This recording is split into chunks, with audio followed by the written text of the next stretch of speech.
Okay, my first question is, were you doing anything lyrically before you hooked up with Carol?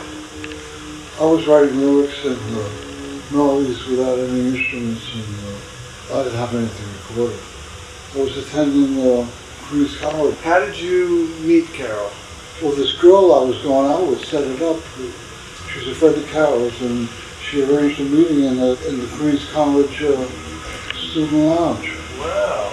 And she walked up to me, she said, "Are you Gerry? I'm Carol." You know. What year was that, would you say? 59. 59? The very first day we met, she said, "Do you have any lyrics? I want to write a song for, remember Mickey and Sylvia?" Sure.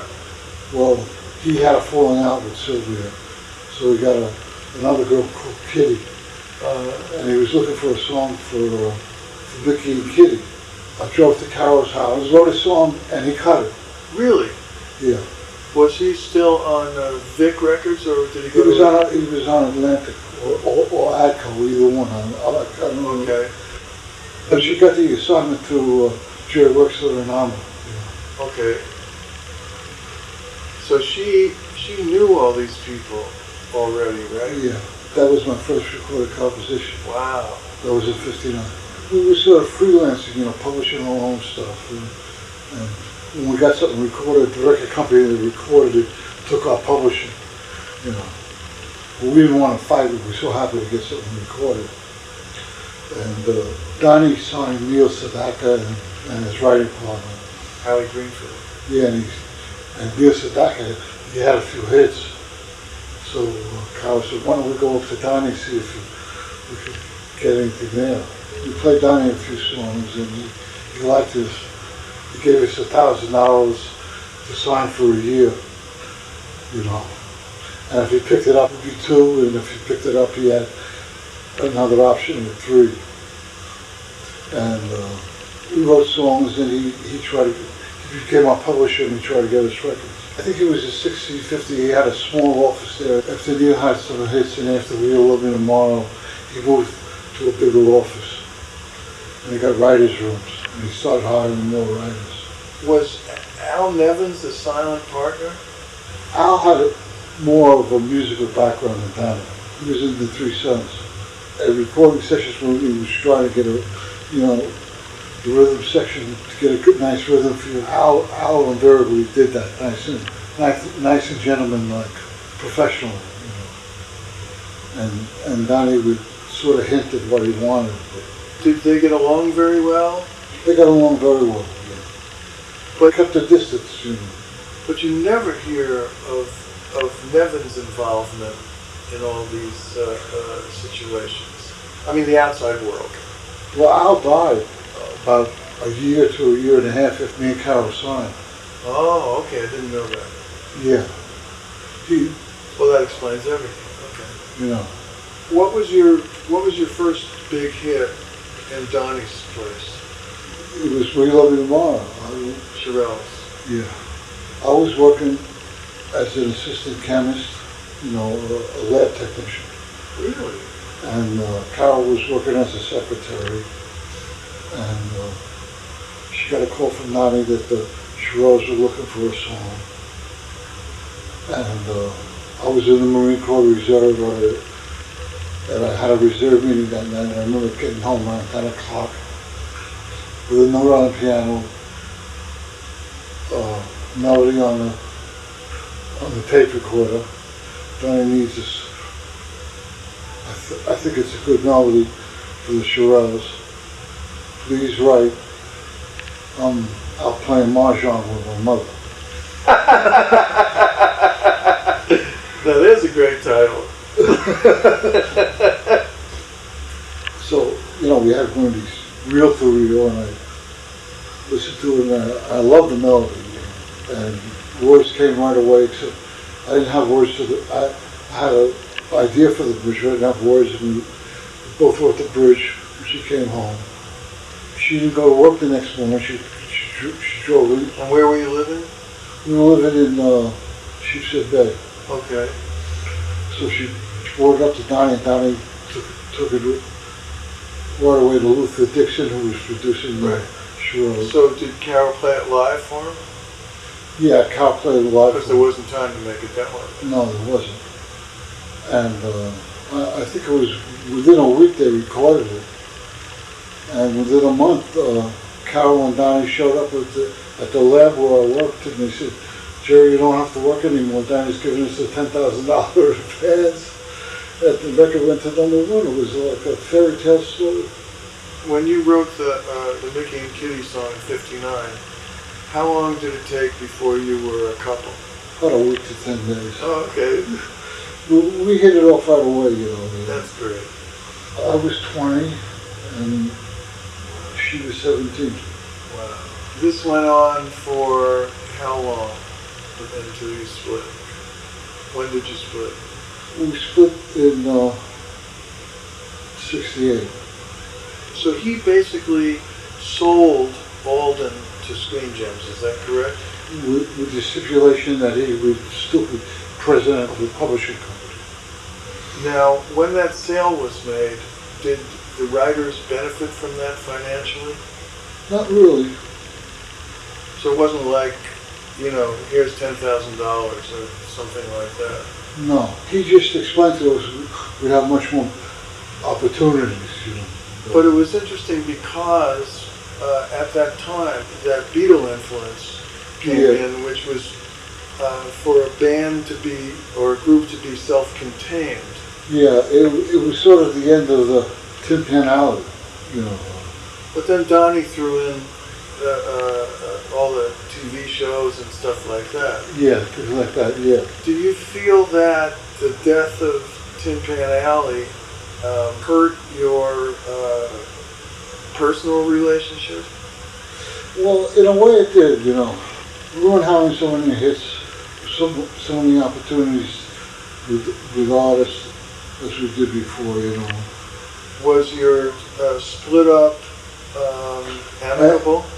It was amicable. After we split up, we wrote a couple hits even after we. Which ones? Heidi Ho. Uh-huh. It wasn't a very good song. I don't really like the song, but you recorded that. Were you in the group then? No, I left. I wouldn't have recorded that. I didn't like that song.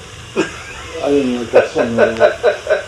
But I recorded So Much Love when I was in the band. Yeah, that was a good song. Actually, I changed some of the words. You always change your words. Are you recording? I am, right there. We wrote a lot of songs when we first got together for the Everly Brothers. They were very hot and they were having hit after hit. You know. But who was writing them at that point? It was outside writers. Yeah, I think it was mostly Nashville writers though. Mm-hmm. I remember we loved Let It Be Me, Kathy's Clown. That was a great record. So sad to watch Good Love Be. We loved those songs. Oh yeah. We couldn't get close to them. We were completely on an outside basis, you know, until Donnie. And Cynthia Wallet. We first started to write. She wrote with me and Carol, you know, and then I got kind of sick of it, and I introduced her to Barry, and they started their own writing team. So who was Barry writing with before Cynthia? Well, I wrote a few songs with him, but not many. And Howard Greenfield, the guy who wrote with Neil Sedaka, wrote a few songs with him. There was another one who wrote. You must forgive me. No. I'm in the same boat you are. I was trying to think of what his first hit was, and I couldn't think of it. It was that silly song. Oh, but Barry's an artist. We wrote a song in 10 minutes, you know. We put the bomb. Right. But who did he write that with? me. Oh, really? Yeah. We didn't have a respectful view of songwriting, a great profession, you know. We just wrote the first things that came to our heads. You know. Well, I tell people, you know, because I was writing with, you know, in a team with two other guys, and they wrote lyrics and I wrote the music. Oh, really? Yeah, Bob Brass and Irwin Levine. I heard of them, yeah. They had a Shirelles record, it might have been before yours, A Thing of the Past. Let's be Coming, I think it was After All. Okay. And the publisher hooked us up together. He thought that we'd be a good combination. Yeah. And I used to tell people, they say, well, what do you do for a living? I said, well, every day at 10 o'clock, I pretend I'm a 13-year-old girl until 5 o'clock. That's how I thought the gig should be approached. I always respected what Lieber Stoller did. Gerry Goffin was a hero of mine, you know, because he always wrote good lyrics. I remember I loved the lyrics to Spanish Harlem and Stand By Me and those songs. And Doc Thomas died very young. Yeah. I got to spend a lot of time with him. He was a great human being. He was a real nice guy. Yeah. This song made me feel like a natural woman. While I was coming out of this oyster bar on Broadway, I had about 2 or 3 gin and tonics. I remember too. And Jerry Wexler drove by in his limousine. He says, "I got a title for you, Natural Woman. Home and Ride with Carol. I cut it with Aretha." So he did, and he cut it with Aretha, and it was a big hit. I gave him 25% of the song. But his name didn't appear on the song, did it? I'm not sure. Maybe not. I know when I get my royalties, I only get 37 and a half. Mm-hmm. I Can't Make It Alone. This is something we wrote for the Righteous Brothers that we submitted to Phil Spector. You know. Mm-hmm. And I think he cut it with the Righteous Brothers, but it didn't come out good. Do you remember a song called Once in My Life? Sure. Yeah, this was on the same session. And I guess Jack Nitzsche, who did the arrangements, liked the song and he cut it with B.J. Foley, and it was a bomb. Don't Bring Me Down, the Animals cut. The very funny thing about that, where they cut it, we had this very melodic melody with the whole song. They discarded the whole melody and they wrote their own melody with the same lyrics. They didn't get 25% though. They didn't take anything, no. I don't think They didn't take anything. They took the melody and put it away somewhere. Yeah, well, Carol wasn't too unhappy because it was a top 10 record. Right. I wasn't born to follow. Carol and I had a fight now. Took a little trip to Big Sur. This was sort of 67, 68, around that time. I came home with this lyric and she wrote this Birds kind of feel. It was sort of like a folk rock song. It was called I Wasn't Born to Follow. It was a good song, but never was a hit. The Birds sang it, and they did a great record of it. And it was on, in that movie Easy Rider. Yeah. They did it twice in that movie. What about going back? Who cut the first version of that? I think the first version was the Birds. It never was a big hit. It only got to about high 30s or 40s. It was a very influential song. It was? Yeah, I mean, if you look, I'll bet that it was covered probably 20 times. I always liked the song, but a lot of people covered it. So Much Love. I remember that was very soulful lyric, not clever or anything, but you know. And whose version is this? So Much Love by Benny King. First version I heard of that song, you know, what I learned it from was Percy Sledge. Percy Sledge? Was it a good record? Yeah, that's why I did it. I don't remember the record that well. Do you remember the song? Just the chorus a little bit. Is it? In the midst of all my darkness, baby, you came along to guide me. You took pity on a lonely man, and you said you stand beside me. I try to write a soulful lyric. I love that. Halfway to Paradise, this was sort of I know that very well. Donnie wanted a song for this new artist he had, Tony Orlando. We tried to make him sing like a white Benny King. You know. Did you write the follow-up too? At the Edge of Tears? At the Edge of Tears? I thought the follow-up was Bless You. Oh. Okay, you're right. Did you write Bless You? No, Cynthia and Barry wrote it. Okay. I thought those were good records around that time. Yeah, they were pretty good records. You know. The third one is At the Edge of Tears. Oh, I don't remember that one at all. Did you get along with Tony? Did I get along with Tony? Orlando? Oh, yeah. He's in town, the Tokens. I know they came to us and they said, write us something like Roy Orbison. Oh, you don't have to tell me he's in town. So, with them singing, it came out original. It didn't sound like Roy Orbison. But it never was a big hit. Donnie said he wanted it. This was after about 3 records into Little Eva.